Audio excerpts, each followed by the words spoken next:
Hello. Knowledge is power. The definition of power is to move or travel with great speed or force. And although this podcast won't make you a faster runner, you'll learn some things, like the definitions of certain words. The University of East Coventry is one of the most ancient universities in the Western Hemisphere, dating back to the prima donna era. As a long-time admirer of their exterior, I consider myself an honorary graduate, or professor. And when I approached them about producing their official university podcast, they liked the idea so much that they did literally nothing to stop me. But who am I? I'm Phil Pagett, and I've teamed up with Josh Pugh, a comedian who has been described by the Daily Telegraph and several other publications. Over the course of this 6-part series, we'll be tackling some of the biggest, smallest and largest topics known to man or woman. So without further pissing about, let's set off some think bombs. Forming relationships is essential to the survival of the human species. Indeed, without new partners meeting and copulating, there would be no humans, apart from adopted ones. Finding a partner is something that most of us will have to look forward to, or at least endure. But dating can be a minefield, literally if you live in Cambodia. With etiquette constantly shifting, it can be difficult to get a handle on how to behave. Often, what is intended as charming can come across as creepy, or vice versa. So, how can we navigate this labyrinth of courtship, quash the oppression of loneliness, and get it wet? Josh, thanks very much for being with us today. Thank you, Phil. Thanks, it's a pleasure to be here. Great, and thanks to the University of East Coventry, with whom we're in partnership on this podcast. The UEC? Indeed. Yeah. They've allowed us to record on their campus, which we very much appreciate. Actually, in the canteen on this occasion. Yeah. It's closed, so we actually wanted to get something to eat and maybe have it while we were recording. I'm starving, if I'm honest, Phil. Yeah, I am as well, but as it turns out, there's no one on duty. But never mind, we'll make do. Eh? Yeah. So we're here to talk about dating. Now, you're in a relationship, aren't you, Josh? Yes, I am. I'm in a relationship, a very happy relationship. Yeah? 5 years in. When does this go out, actually? Well, as soon as possible. Yeah, so it could be like 5 years. Yeah, 5 years in. Yeah. 5 years in, yeah, so far. So far? Yeah. But does it start from when you're official, or does it start from when, you start, going out with other people and that? We'll say 5 years. We'll just say 5 years. We'll say 5 years, yeah. So you're off the dating scene, as it were. But going back then, when you were on the market, when you were free and single, ready to mingle, what was your experience like on the dating scene? I mean, we're going back like 4.5 years. So it's like I was pretty prolific, Phil, actually. Oh, I can imagine. But it depends, doesn't it, how you define prolific. Like, if you think of like a Premier League footballer, a goal scorer, 30 goals a season, would you say they're prolific? Whereas like a murderer, like 1 a year, and you say that's pretty prolific. So it's still relative, isn't it, really? But I'm very happy, and I've actually enjoyed looking back at the experiences prior to being in a relationship, and I'm excited to share some with our listeners. Great. So let's talk specifics. First dates, obviously where it all starts. Do you have any notable first dates? Any that have gone particularly well or particularly badly? Yes, interesting. Actually, I had one. It went quite badly. I took her to the safari park. Oh, that's nice. Yeah, well, that's what I thought, Phil. But the car broke down in the llama enclosure. Right. So although we weren't in any danger, it was extremely boring. And did it last? No, I mean the gearbox had completely gone. I had to scrap it at the end, which was just a lovely little run around. It was a shame. I mean, the other day that springs to mind was I took a girl to the NEC once to the Good Food Festival. I don't know if you've been to that. Brilliant show. Brilliant. I'd recommend it. I spent £25 on preserves, and it could have been more. It could have been up to £40. Great stuff. She didn't enjoy it though. She said I spent too long looking at the kitchen knives that were on sale there. I'll say to you what I said to her. When it comes to kitchen knives, you buy cheap, you buy twice. I did buy twice, in fact, because a deal like that you've got to snap it up. But she didn't enjoy it because she said she found it hard to relax as I was carrying a bag of knives for the entire thing. Right. So have you still got them? Yes, I have actually. I was actually planning to give her one of the sets at the end of the date, but because of her attitude, I've kept them. So if she'd played her cards right, she could have... She could have been having them in her house now. Yeah. And that could have been used, to do groceries or as a weapon for intruders. So now not only is she going hungry, she's probably also more likely to get attacked. Well, there's a lesson there for us all. So, first dates then, in terms of the etiquette, do you think that the man should pay for the first date, or do you think that's an outmoded convention? Personally, I always pay. Not necessarily financially, but in terms of time. It's a very valuable commodity, isn't it, time? The other thing about you heard of this going Dutch? People say that. I've heard of it. Should we go Dutch? And now that doesn't mean seek out a prostitute. Yeah. It means split the bill. The other thing I always do, always get a VAT receipt, because it makes you look quite business-like, like Sure. You've got your accounts, and that's the restaurant, that's not the brothel. So if money is perhaps an obstacle, what about dating on a budget? Have you got any tips? Yeah, dating's not got to be expensive, is it? I think love is free, isn't it? Most of the time. Well, if the 60s taught us anything, Josh, it was that. Yeah, absolutely. And there's lots of great things you can do for free. We live in a wonderful part of the world, Phil. We really do over here in East Coventry. And great countryside. I once saw a young couple, fly tipping an entire kitchen. Although I didn't agree with it, they looked like they're having a great time. They'd done a picnic, used the worktop to dish up the picnic, and then just tip the whole lot into a brook. So I'm not quite sure what my point is there, Phil. But what I'm saying is... Well, there's plenty there to unpack, I think. Yeah, absolutely. It takes, on average, 14 dates for a couple to swap house keys, and although this displays mutual trust, it does leave both parties unable to open their front doors. Experts say that if you want to make a connection with a woman, you should say her name at least 4 times in the conversation. This shows attentiveness, and if her name happens to be Jolene, a sound grasp of country and western music. How many dates do you think you should wait before you make it official and say we're now in a relationship, rather than just sort of idle touching? Yeah, I think it varies really. I think, it's not necessarily the amount of dates, but the amount of time you spend with the person. So, for example, if me and, I don't know, somebody very attractive, for example, would go on, we could go to a coffee shop 4 times, or you can go like orienteering on a first date, which can last anything between 2 and 48 hours, depending on how good they are at reading an ordnance survey map. And within that time, you're going to find out their likes, their dislikes, if they're willing to cook and eat a raccoon. So I'd say, again, it's not about the amount of dates, it's the amount of time you spend with that person. And have you ever found anyone who's been happy to kill and eat a raccoon? Not happy, but when it's life and death, there are those more willing than others, I've found. Yeah. Now, the go-to method these days, I suppose, would be dating apps. Your Tinders, your Plenty of Fish, your Grindr. There's no stigma attached anymore, I think. I think a lot of people use them. But do you think they're having a positive or a negative impact on modern dating? Negative, I think.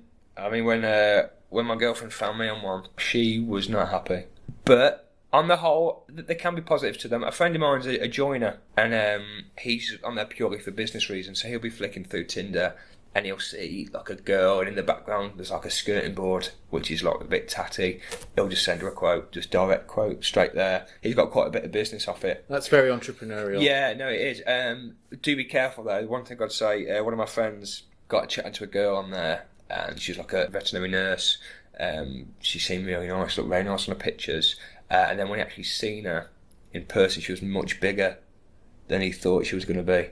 Do you mean she was overweight? No, he was expecting the picture to be actual size.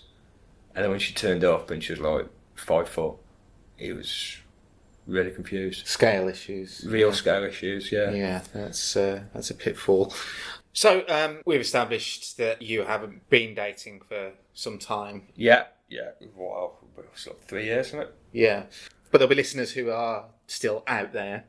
So what tips have you got for anyone who's looking to impress? Just be yourself. Don't try and be somebody you're not. If someone's going to fall in love with you, they'll fall in love with you for who you are and not the version that you're presenting to them. The other thing I'd say on a first date, don't bring up past relationships. Don't mention your ex, don't just chat, just get to know each other. Don't mention the fact that your ex is with another guy now called Dean, who's apparently your best mate, but he's just a snake. and they live in the Peak District together, and they've got a hot tub, but it's not even a real hot tub. It's just like a bath outside. It probably costs a fortune to heat. It's a waste of time anyway. Just say, like, just chat and get to know each other, really. Yeah. Just an example. That's just an example. Yeah. So what's the most romantic thing that you've ever done? The most. I'm a bit of a sucker for the old grand gestures, really. Have you seen Love Actually? I've seen it. Yeah. You know that scene where the guy from Walking Dead goes to Keira Knightley's character's house? Yeah. And he's got the cards. He plays a cassette. Yeah. And he shows the cards of how he feels about her. Yeah. Well, I actually took a girl to see Love Actually at the cinema. Yeah. Did she enjoy it? No, it wasn't a cup of tea. But I loved it. I was in tears. I was in bits. Nearly 2/3 of men do not feel confident meeting a woman for the first time. It's therefore advisable to meet one during childhood so it's less of a shock. Mirroring, or repeating someone's body language, often impresses a date because it subtly conveys interest to the other person, although caution should be exercised if your date has cerebral palsy. Josh, you're a heterosexual man. Big time. Yeah. But for the sake of argument, let's say that you were gay, right? Hypothetically. Yeah, hypothetically gay. How do you think your time on the dating scene would have been different? I think one of the biggest challenges for young gay people, or gay people of any age actually, is coming out. Sure, yeah. Choosing the right moment. My cousin Javier chose a very awkward moment to come out as gay. His father, Keith, was on Who Wants to Be a Millionaire, and he used Javier as his phone a friend. And Javier took that opportunity, that 30-second phone call, just to tell everything. Just spilled everything, said about all the guys he'd been with, the different urges he'd been having. Yeah. And it really put Keith off his stride. He panicked, he took the money. He was only on 300 quid, he still had 2 lifelines left. Chris Tarrant thought it was hilarious, but... We hear love songs all the time on the radio. What one love song do you think best describes your own love life, Josh? Probably that Eric Clapton one. Yeah? Tears in Heaven. Really? Lovely song. Yeah. Isn't that about his son dying? Yeah, that's the one. Yeah. He fell out of a window. That bit of trivia has been a conversation starter on many a first date. And it's come to my rescue in lots of pub quizzes. But even if I know that's not the answer, I still put it down because it's like a broken clock. It tells the right time twice a day, doesn't it? The appropriate time to call after a date is debated amongst experts. Calling too soon can appear desperate, but waiting more than 5 days is considered too long. A workable compromise is to call after 24 hours, but then keep them on hold for a further 3 days. 70% of most men would rather have sex on the first date than not at all. So, a bit of fun then. Okay. We're going to put some of these lessons into practice. Have you seen Blind Date? Yes, I remember Blind Date. TV programme Blind Date. Yeah. We're going to pretend now that we're on that show. Okay, well, co-hosts. Me as the front man, you as kind of a wacky sidekick. No. We're going to be contestants. Okay, yeah. Right, so if you imagine that you're one of the 3 contestants and I'm going to be asking questions of you, Okay. What would your strategy be to try and stand out from the other 2? One of the things I do, I try and remain completely unseen for the whole thing. Well, I've covered that because of the screen. They're very much that's covered. dealt with that. Yeah. My general approach would be I'd just remain silent, I think, for the whole thing. Create like an air of mystique. I think that contrasted against the cliched answers you get from the other contestants. The woman would be thinking, oh, this guy, he sounds interesting. Is he even there? That's very existential almost. Yeah, exactly. Should just assume like I'm really kind of deep and thoughtful. Yeah. Or deaf. So let's put that to the test then. Okay. I'm a bit of a party girl. Sometimes I'm out till 3, 4, 5 in the morning. Would you be able to hack it at that time, or would you be a bit of a flop? And that's to you, number 2.